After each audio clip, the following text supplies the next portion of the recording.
Voilà, amis téléspectateurs de la chaîne YouTube Thionkesil TV et à Thionkesil. Bonjour, ce matin aujourd'hui, la date du 8 février 2025, ici au studio de Thionkesil. Donc, sans plus tarder, on va démarrer l'émission par une présentation des autres invités. Monsieur. Voilà, moi je m'appelle Victor Tendeng, plus connu sous le nom de Monsieur Tendeng à travers la commune de Thionkesil, où je vis depuis 32 ans.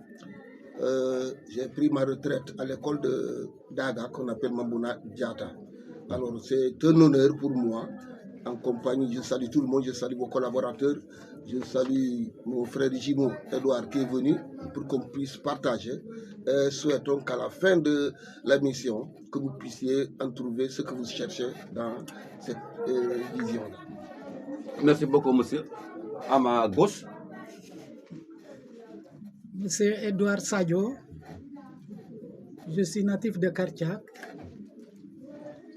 J'étais ancien directeur de l'école Almami Badji, mais avant cela, nous avons tous les deux commencé en 1983 à enseigner.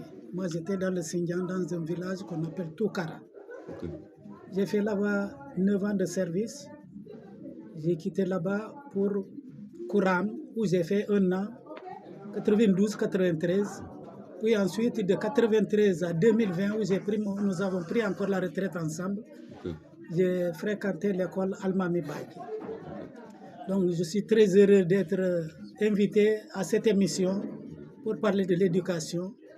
Et nous souhaitons, comme il l'a si bien dit, que vous trouviez ce que vous en cherchez à notre niveau. Merci beaucoup à mes spectateurs. On va pouvoir commencer à développer les thèmes. Monsieur Victor Tendeng, vous, tous les deux à bâton rompu, comment pouvez-vous nous expliquer cette histoire de à bâton rompu? Oui, en fait, si nous avons choisi ce thème, à bâton rompu, cela veut dire que nous sommes dans un champ très large et difficile à cultiver.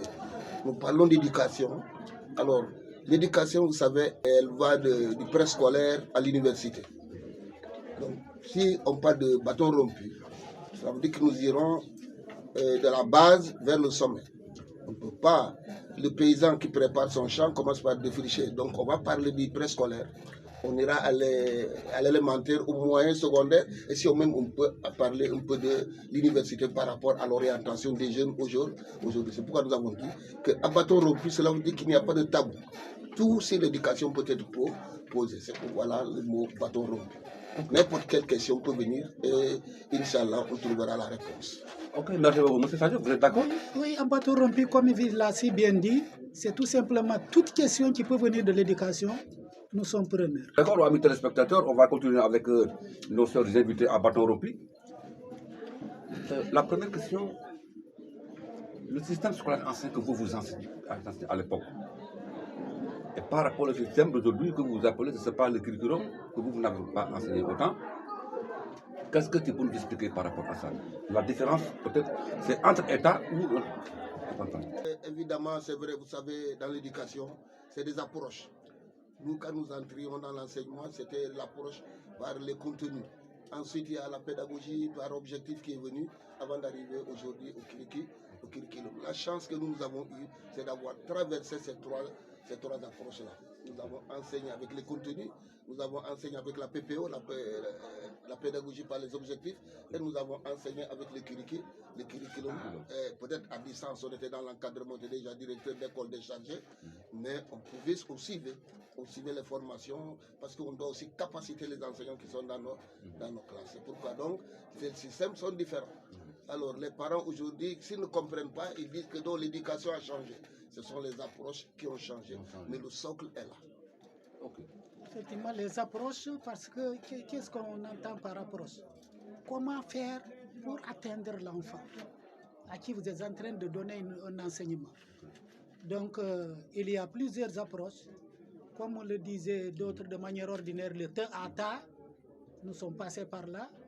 On est venu, on a dit non, il faut d'abord avoir le te à ta, arriver à un stade où il faut d'abord que l'enfant trouve le son ou le mot dans une phrase. Ensuite, le curriculum est venu amplifier. Donc, c'est des différentes étapes pour permettre à l'enfant, comme on dit aujourd'hui que l'enfant est au centre de tout, l'enseignant n'est qu'un indicateur en quelque sorte pour mieux faire comprendre peut-être nos auditeurs Donc, l'enfant doit avoir plusieurs, vous allez présenter plusieurs situations pour lui. Donc, c'est ce qu'on parle d'approche, afin qu'il puisse comprendre ce que vous voulez lui donner. Donc, comme il a dit, il n'y a pas de changement. L'enseignement n'a pas changé. C'est peut-être, on a éprouvé certaines difficultés, plutôt certains ont éprouvé des difficultés pour peut-être comprendre ce que c'est que le curriculum. Mais c'est une approche qui permet de dire à l'enfant, voilà, on veut vous mesurer tes compétences. Qu'est-ce que tu es capable de faire? Donc, on le fait par escalier. Il y a les questions sont rapprochées. Si on prend par exemple ce qu'on appelait hier la rédaction, aujourd'hui on dit production d'écrit.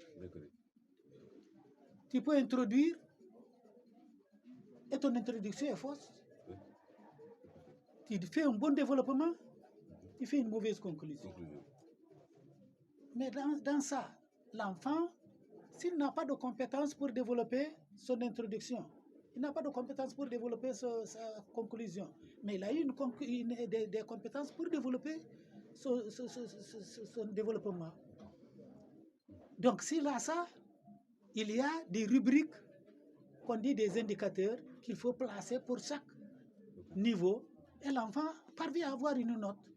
C'est pour cela aujourd'hui on dit même si l'enfant n'a pas écrit, il parvient à avoir une note. Mais comment ça? C'est parce que des indicateurs sont là pour dire que s'il fait ceci, il a tant de points. S'il fait ceci, il a tant de points. L'inverse, hier, en rédaction, il suffit que tu rates l'introduction, on dit hors sujet. Hors sujet. On vous dégage. Okay. Donc c'est un peu dans ça, des explications comme ça, pour faire comprendre que aujourd'hui le curriculum a donné plus de chance à l'enfant, puisque la situation sélective d'hier, hier c'était la crème qu'on cherchait, avec plusieurs facteurs, parce que les écoles d'abord n'étaient pas nombreuses. Les écoles au niveau du moyen secondaire, les écoles n'étaient pas si peu nombreuses. Okay. Voilà. Quelque part, on dit que le curriculum, est-ce que les parents même comprennent le curriculum? Peut-être qu'il y a un lien entre le système et le parent. Quand l'enfant revient de l'école et arrive à la maison, est-ce que le parent à la maison peut suivre l'enfant? Ça, c'est une bataille parce que, comme je l'ai dit tantôt, certains, pour un manque de compréhension de ce que c'est que le curriculum, les approches qu'il faut prendre, ils disent que non, c'est fatigué, ils ont changé de programme, nous-mêmes on ne comprend pas. Oui. Même s'ils disent ça, nous ne comprenons pas, ça peut être peut-être acceptable. Mais il dit aux parents, va apprendre à l'enfant. Alors que c'est lui qu'on a formé pour pouvoir tenir sa classe et donner les rudiments qu'il faut. Donc c'était lui qui devait expliquer aux parents, quand tu arrives à la maison, voilà comment tu vas t'y prendre pour que tu parviennes à encadrer ton enfant. Encadrer l'enfant à la maison. Victor Tenet? Oui, au fait, moi, à mon humble avis,